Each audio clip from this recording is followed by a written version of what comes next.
God already knows what you need. And he also knows what you think you need. And he already knows where you're running to get what you think you need from people who can't give it. I don't pray to inform God. I pray to involve God, to let him know that I already know that you see my situation. And I already know that you know what I need more than I do. See, here's the beautiful thing about Mary. She didn't know what to do, but she knew who to go to. How many of you are in that situation right now in your life? I don't know what to do, but give her credit. Give her credit.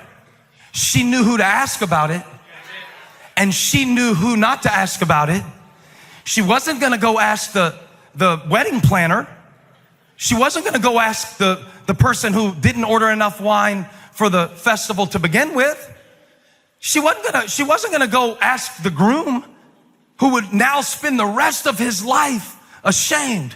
See, for us, no more wine at the wedding is an inconvenience, right? But this was not an inconvenience. This would mark that culture. To not be able to offer hospitality at your own wedding would be the deepest mark of shame. And if indeed this party goes bad, they don't go to jail like Billy McFarland, but they spend the rest of their life being the couple that ran out of wine. Isn't it cool that the first thing Jesus did to show who he was not to expose shame, but to cover it? You talk about flip the flow. All the law could do was show us our sin, to show us that we fall short of the glory of God.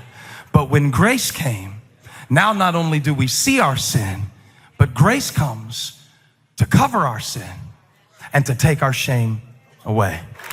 Now what Jesus says next is not exactly a good thing to say to your mom or your wife for that matter. Verse 4, woman, why do you involve me?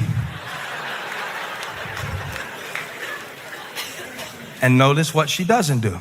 She doesn't give a list of reasons why it would be good. And after all, Bobby and Cindy were good to us. She doesn't list reasons. She does something very, very different. Very different than what a lot of us do. She flips the flow. Watch this. He says, my hour has not yet come.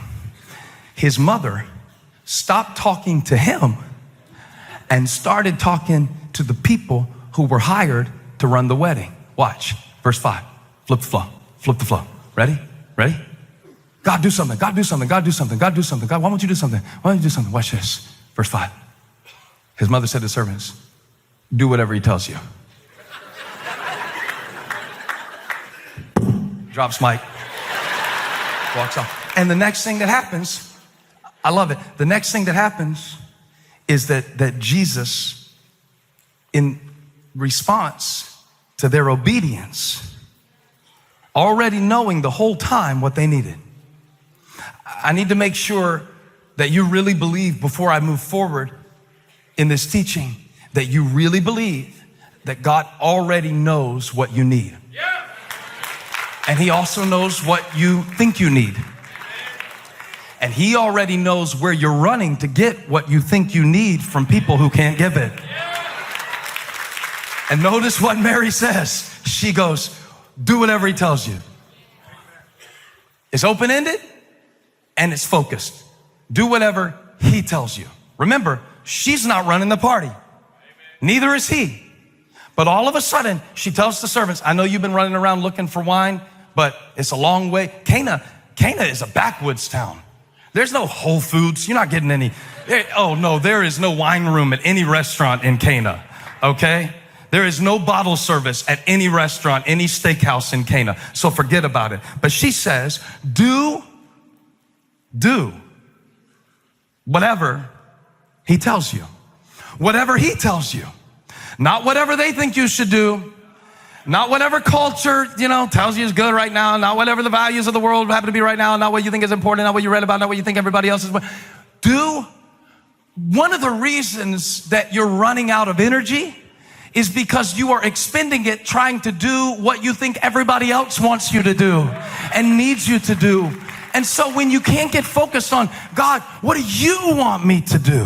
What do you want me to do? And I know what you're thinking. You're like, if it were that simple, I would do it if I knew what he wanted me to do. But you make it like it's simple. You know, do whatever he tells you to do. Well, guess what? I don't know what he wants me to do. I've been praying, should I take this other job? I've been praying, should I switch schools? I've been praying, should we, finally put a down payment? I've been praying whether or not we should leave Elevation. The answer is no. I've been praying whether I should ask her. I've been praying whether I should say yes. I've been praying whether or not we should shift it. I've been praying, should I take my money out of the market, put it back in?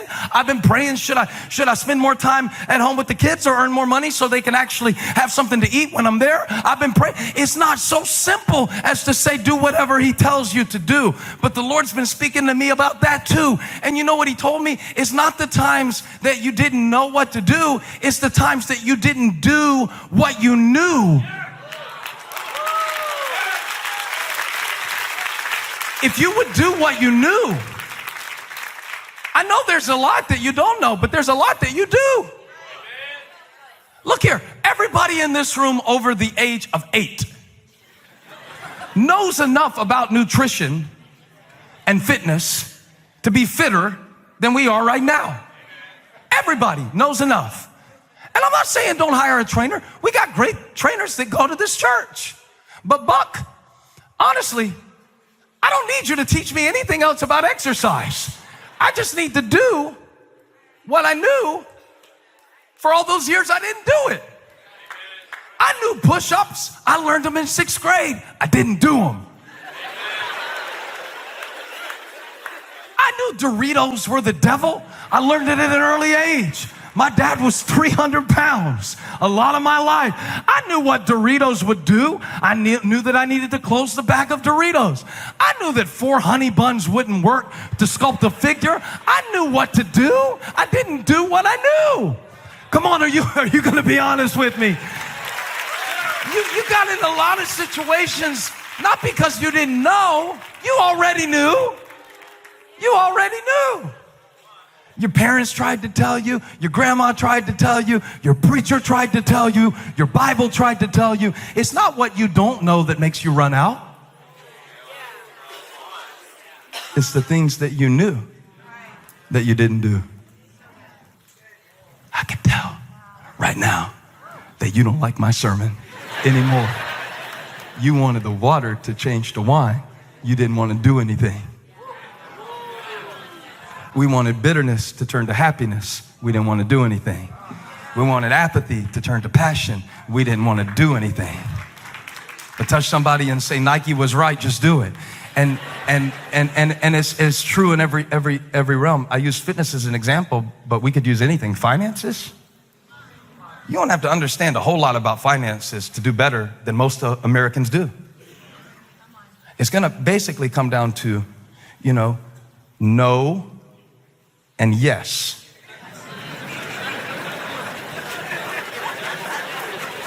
Do I need it? No. Should I keep it? Yes. Do that a lot and you'll be blessed.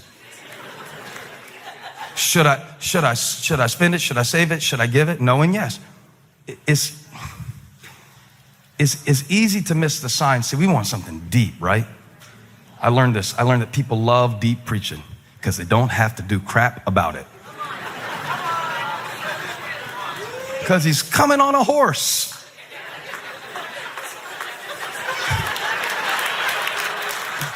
And meanwhile, we're stressed out trying to make car payments, but he's coming on a horse. Not Monday. Not Monday, he's not. I like that MMA preaching, Monday morning application preaching. And I'm here to tell you that the reason we run out a lot of times isn't because we need more. The reason I run out is because I've got 4 meditation apps on my iPhone. 4. I found out they don't calm you down if you don't open them. They don't calm you down because you bought them. And don't send me any kind of social media on how, meditation is Buddhist. I don't even want to hear it. Watch. Jesus was not reluctant to help. That's not why he said, why do you involve me? He knew that in order for them to see who he was, that they had to do what they knew to do. And that's all he asked. Hey, thank you for watching.